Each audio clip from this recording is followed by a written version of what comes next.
My name's Jeff Andretian, and I'm here with my friend Scott Duncan, who is an experienced bike rider. He has, in the last 2 years, put over 10,000 miles on his bicycle.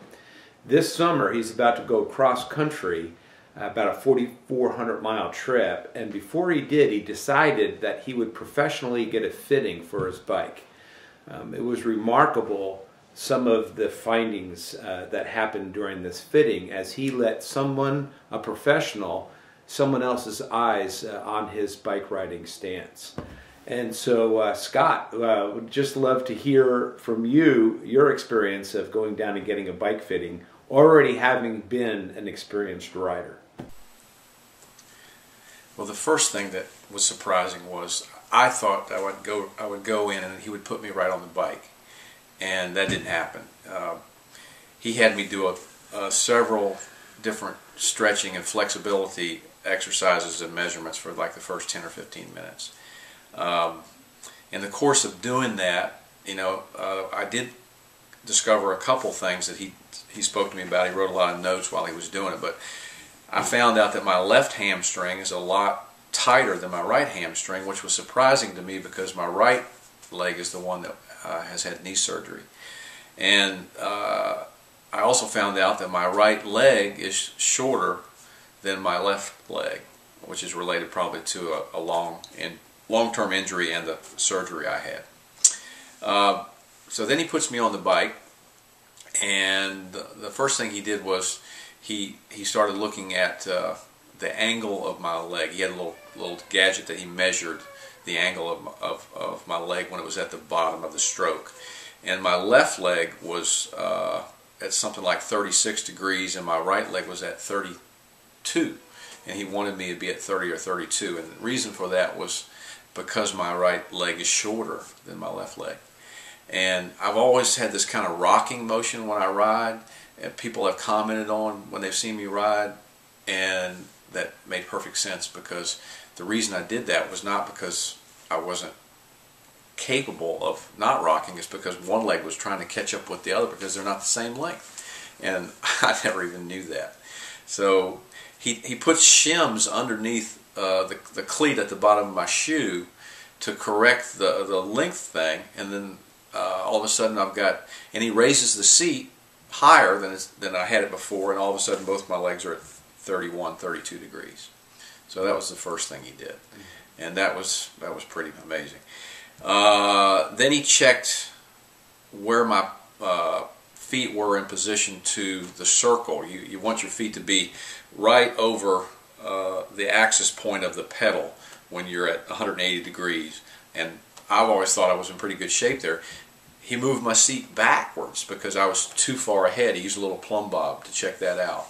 So he moved the seat backwards. He measured the distance with a little gadget between the sit bones to see if the seat I was riding was the right width, and it was wrong. It was too narrow. It was more of a racing seat. I needed the seat a little bit wider. He measured the distance between my shoulders and the handlebars, and it was too far. I was stretching too far, which is why I've always had a little bit of pain in my lower back. So he changed the stem on the bike. So Scott, after they made all those adjustments of raising your seat height, moving you back a little bit, putting a shim underneath your shoes so that you're at both legs are at the same height, how did it feel after that to go out riding? Well, I went out, I couldn't help it. I went out that same day when I left his shop and tried to do about a little 19-20 mile loop. And I got on the bike, and it felt like I'd never been on a bike before. It felt completely foreign to me. And to the point where after I rode that 19 miles, I actually had some pains in places, or some sensation in places I hadn't felt it before. And it was weird. It was like it was brand new. I guess I'd gotten so used to the previous positions, even though they were incorrect, that they became familiar, and I had just learned to deal with the pain that was associated with them. So Scott, you learned a lot going to the fitting, but being such an experienced rider, why did you go into the fitting to begin with? I knew things were wrong because I had pain in certain places in my hands, my lower back, but I guess I just gotten used to dealing with it and I accepted it.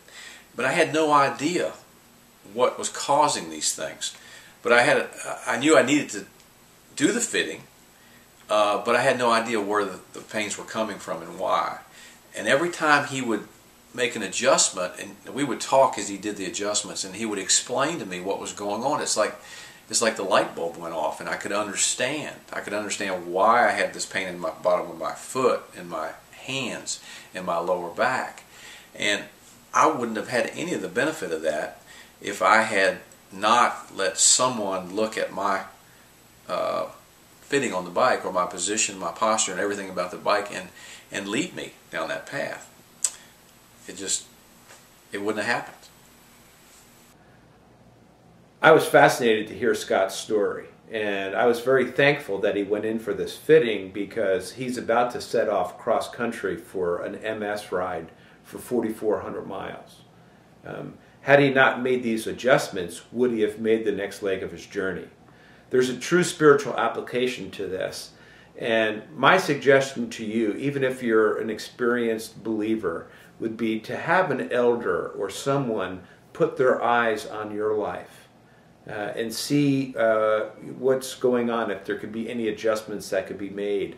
Or if you're in a transition in life, it's always good to let somebody else look into your life and see what's going on. I'd love to read a quote to you from C.S. Lewis, who said, in each of my friends, there is something that only some other friend can fully bring out. By myself, I am not large enough to call the whole man into activity. We were made to be fitly framed together, and we need each other like that.